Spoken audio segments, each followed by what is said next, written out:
PHP में आज हम पढ़ रहे हैं global scope of a variable.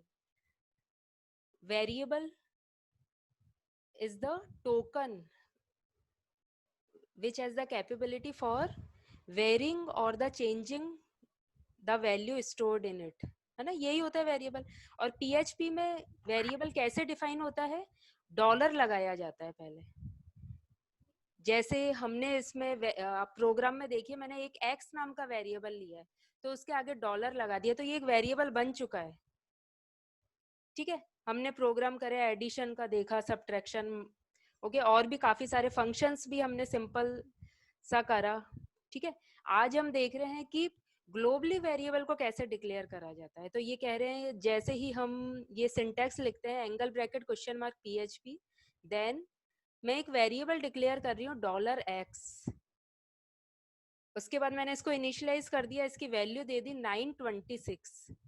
तो आप देख रहे हो कि मैंने जो ये angle bracket question mark PHP लिखा है इसके जस्ट बाद ही ये लिख दिया है, और फंक्शन बाद में लिखा है, फंक्शन की बॉडी बाद में लिखी है. इसको कॉल कर रही हूँ. कॉल्ड फंक्शन तो यहाँ भी लिख सकते हैं या बाद में भी लिख सकते हैं. ठीक है ना. तो यदि किसी भी वेरिएबल का डिक्लेरेशन जो हम फंक्शन में यूज करना चाह रहे हैं, ओके, या फंक्शन के बाहर उसकी वैल्यू प्रिंट कराना चाह रहे हैं, तो वेरिएबल को हम सबसे ऊपर लिखते हैं. ठीक है, angle bracket question mark PHP के जस्ट बाद लिखते हैं. तो इसको हम क्या बोलते हैं? Global scope of the variable. Variable का ग्लोबल स्कोप दिखा रहा है ये.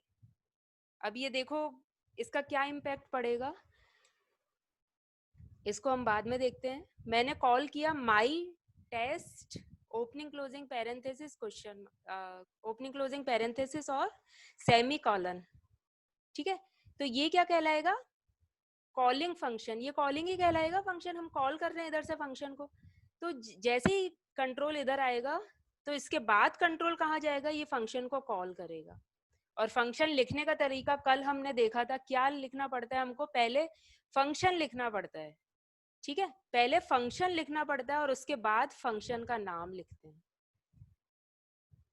ओके, तो हमने क्या किया? माई टेस्ट फंक्शन को कॉल किया है, तो फंक्शन हमारा कौन सा है? माई टेस्ट. तो ये आपका कहलाएगा कॉल्ड फंक्शन. ठीक है, अब ये इसको रीड करेगा, करली ब्रेसेस में जाएगा, ये कमेंट लिखा है इसको बाद में देखेंगे. इसके बाद में क्या करा रही हूँ? प्रिंट करा रही हूँ. क्या? कि जो मैंने वेरिएबल लिया था, कौन सा?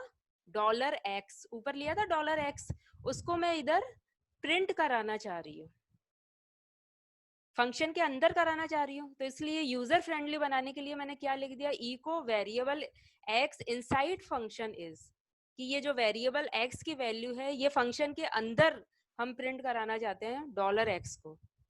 ठीक है, अब कंट्रोल कहाँ जाएगा? ये कॉल तो हो ही चुका है, इसके बाद कंट्रोल जाएगा इधर इको के पास.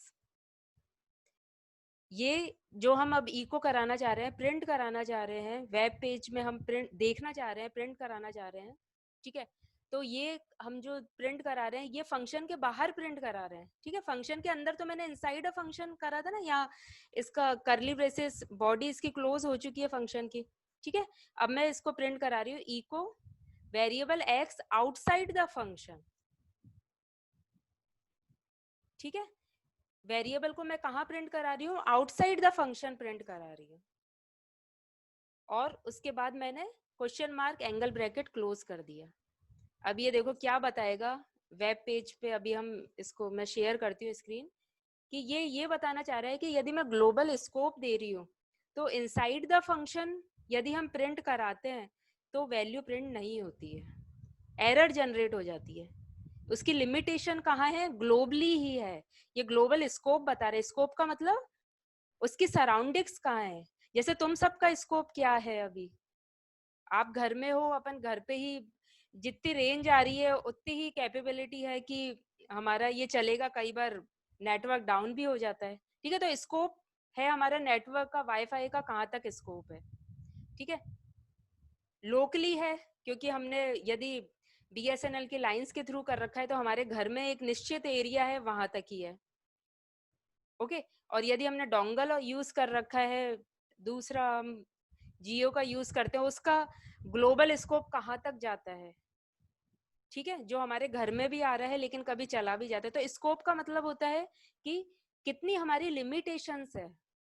ओके, तो ग्लोबल की लिमिटेशन ये होती है कि यदि कोई फंक्शन डिफाइन कर देते हैं, उसके अंदर हम उस वेरिएबल को प्रिंट कराना चाहते हैं तो वो एरर दे देगा। उसका स्कोप कहाँ होगा, सिर्फ आउटर एरिया पे होगा, ठीक है। जिस तरीके से कॉलेज में हमारी लैब में हमने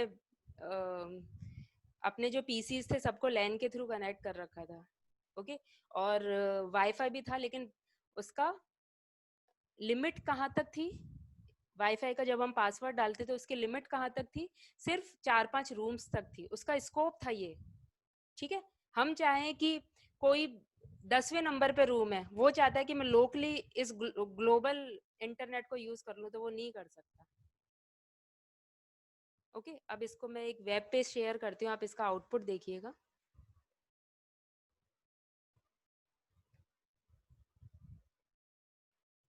इसको जब एग्जीक्यूट कराएंगे हम, ये मेरा प्रोग्राम 7 ही था, एग्जीक्यूट करा रहे हैं, तो आप देखेंगे इसमें नोटिस आ रहा है क्या, अनडिफाइंड वेरिएबल एक्स,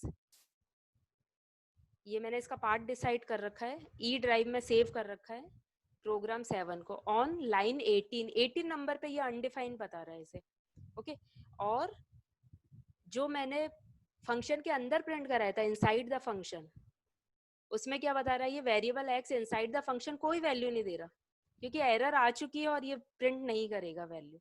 बट मैंने फंक्शन के बाहर जो प्रिंट कराया, ई को कराया, variable x outside function is, उसने बता दिया 926,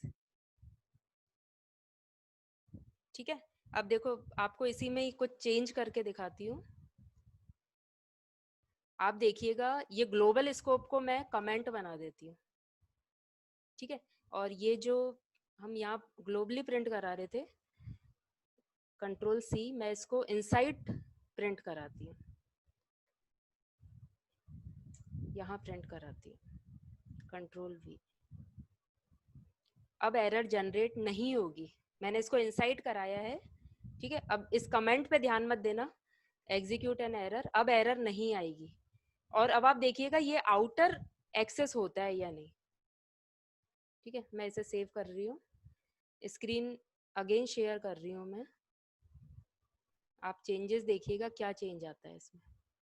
देख रहे हैं आप, इनसाइड द फंक्शन 926 ये इसने प्रिंट कर दिया है 926, बट जो हम आउटसाइड कराना चाहते थे इसने लाइन 26 में एरर दे दी है। और आउटर फंक्शन में उसने, फंक्शन के थ्रू जो रिजल्ट आ रहा है आउटर साइड उसने प्रिंट नहीं किया है, ओके। तो ये आपका लोकल और ग्लोबल स्कोप कहलाता है।